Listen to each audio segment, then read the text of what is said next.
Je suis Emmanuel Fotsotokam, professeur de lycée technique. En 1993, lorsque j'entame ma carrière de fonctionnaire, l'État du Cameroun, mon pays, décide de me payer $140 malgré mon bac plus 5.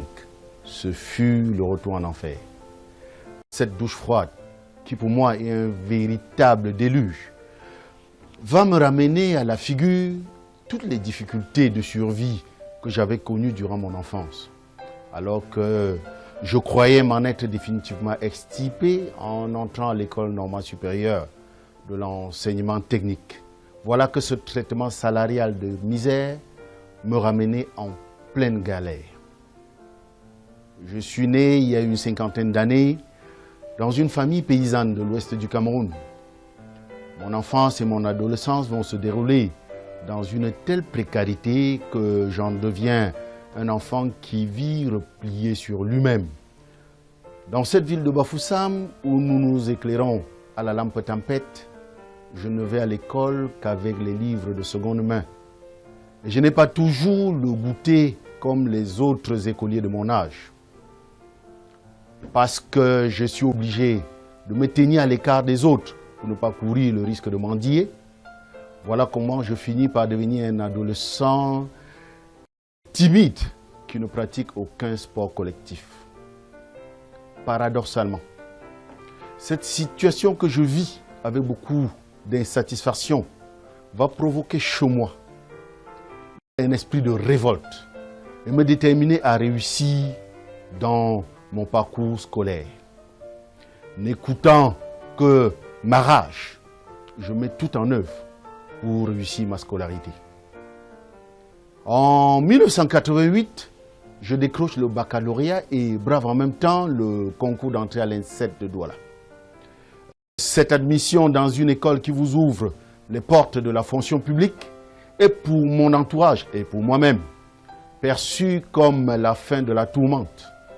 Ne disait-on pas dans tous les milieux à l'époque que le statut de fonctionnaire était le sommet de la sécurité? Vous comprenez donc pourquoi ce salaire de $140 que je perçois de l'État de mon pays en début de carrière est pour moi une véritable trahison. Pire, c'est un coup de poignard dans le dos. Après une période de flottement de presque une année où je sombre dans la dépression, je vais remonter en surface et devenir un véritable activiste dans le syndicat des enseignants, militant de toutes mes forces pour la revalorisation de nos salaires. C'est pendant cette période de pleine rébellion que la Providence va faire que mon parcours croise celui d'un aîné dans la profession d'enseignant. Grand frère Rigobert, puisqu'il s'agit de lui, face à la problématique de la baisse des salaires, avait adopté une attitude différente de la nôtre. Il avait créé une seconde source de revenus complémentaires en mettant sur pied une petite structure d'entrepreneurs en bâtiment qu'il gérait à temps partiel. C'est cet aîné qui va me prendre sous son aile et qui pendant 3 années va m'initier au métier d'entrepreneur en bâtiment. Après ces années d'apprentissage, je vais prendre mon envol en m'installant à mon propre compte. Nous sommes en 1998. Les choses vont alors rapidement s'améliorer. Je vais en profiter pour me marier en 1999 à la plus belle femme du monde. Et nous aurons notre premier bébé, une fille, en l'an 2000. Alors que nous sommes en train de mener notre tranquille vie de Camerounais moyens et de parents comblés, notre bonheur va basculer brutalement. Au cours d'une visite de routine à l'hôpital avec notre fille âgée alors de 6 mois, les médecins vont découvrir qu'elle a un problème grave à la base du dos. C'est une spina bifida. Il faut opérer en urgence. Cela relève de la neurochirurgie et il faut mobiliser autour de $5000 de frais avant que quoi que ce soit ne soit engagé. La pire des tragédies, c'est qu'à cet instant-là, nous n'avons aucun radis d'économiser. Par la grâce de la Providence, cependant, des amis vont avoir la bonté de nous faire un crédit. Dieu merci, l'opération va bien se passer. Seulement, nous aurons besoin, par la suite, de 3 années entières pour rembourser cette dette.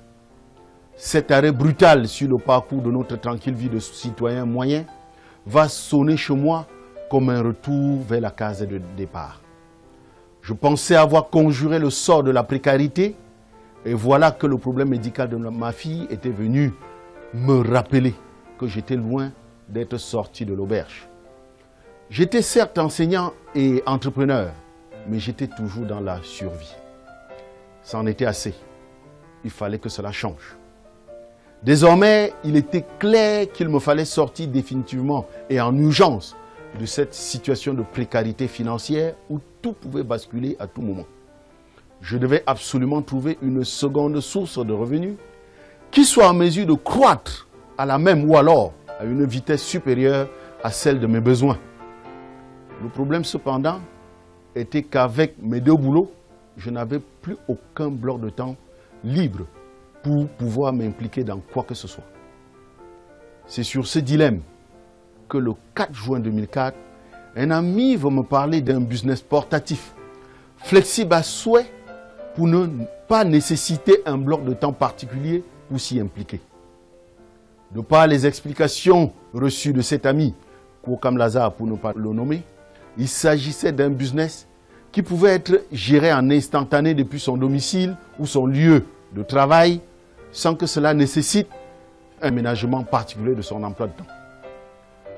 Ce que je peux vous dire aujourd'hui, 15 ans après, c'est que ce business est le véritable levier du 21e siècle.